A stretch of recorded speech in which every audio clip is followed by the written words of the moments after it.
জেনজির আন্দোলনের বিরাট জয়। এই জেনজির আন্দোলনের জেরে শেষ পর্যন্ত ঝাড়খণ্ড সরকার পিছু হটল।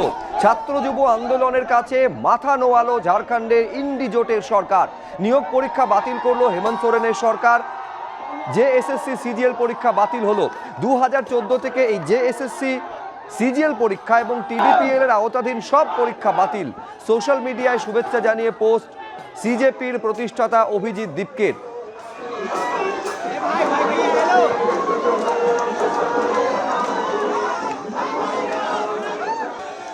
हम लोगों ने निर्णय लिया है कि टीडीपीएल द्वारा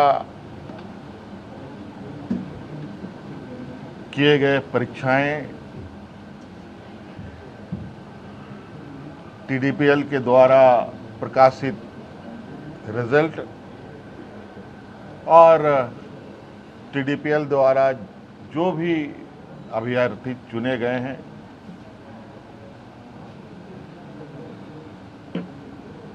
या शामिल हुए या टीडीपीएल के जितने भी गतिविधियां यहाँ हुई हैं उन सभी को कैंसिल किया जाता है, रद्द किया जाता है। तो मुख्य मांग रहा है जेपीएससी सीजीएल के संदर्भ में, क्योंकि हमने उसमें भी एक हमारे मंत्रीगणों ने आश्वस्त किया था इस विषय की जांच चल रही है। इसके लिए हम लोग रिटायर्ड जज की अध्यक्षता में संपूर्ण जांच कराएंगे। पूरा कॉकरोच जनता पार्टी एंड देश के सारे युवा झारखंड के स्टूडेंट्स को बधाई देना चाहते हैं। उनकी बहुत बड़ी जीत हुई है।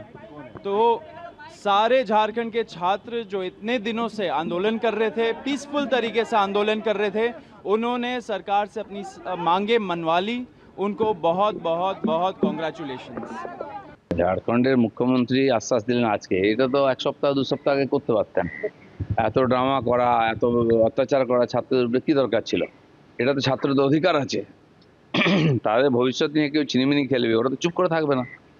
তো ওই যে উৎপাত করার সুযোগ দেওয়া হয়েছে, তারা তো শান্তিপূর্ণভাবে আন্দোলনও করেছে। যাই হোক, সরকার তো কথা দিয়েছে, সরকারের কথা রাখার দায়িত্ব, যাতে আবার ছাত্রদেরকে রাস্তায় নামতে না হয়। ডিএ নিয়ে সুপ্রিম কোর্টের শুনানি। এখনো সব রাজ্য সরকারি কর্মী বকেয়া ডিএ পাননি। অন্তর্বর্তী নির্দেশে অবিলম্বে 25% ডিএ মেটানোর কথা বলা হয়েছিল। তারপরেও এখনো সব রাজ্য সরকারি কর্মী বকেয়া ডিএ পাননি। সুপ্রিম কোর্টে ডিএ মামলার শুনানিতে সওয়াল আইনজীবী বিকাশ রঞ্জন ভট্টাচার্যের। সরকারি কর্মীদের পিএফ অ্যাকাউন্টে টাকা পাঠানো হয়েছে। পিএফ অ্যাকাউন্টে টাকা পাঠালেও 24 মাসের লক ইন পিরিয়ড রয়েছে। লক ইন পিরিয়ড থাকায় অ্যাকাউন্টে টাকা ঢুকলেও তোলা যাচ্ছে না।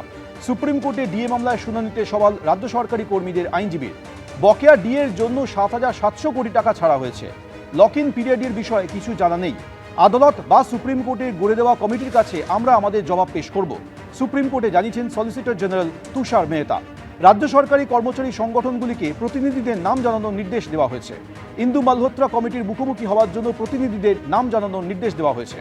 ডিএ মামলার শুনানিতে নির্দেশ সুপ্রিম কোর্টের। কাল পরবর্তী শুনানি। এবিপি আনন্দ, এগিয়ে থাকে, এগিয়ে রাখে।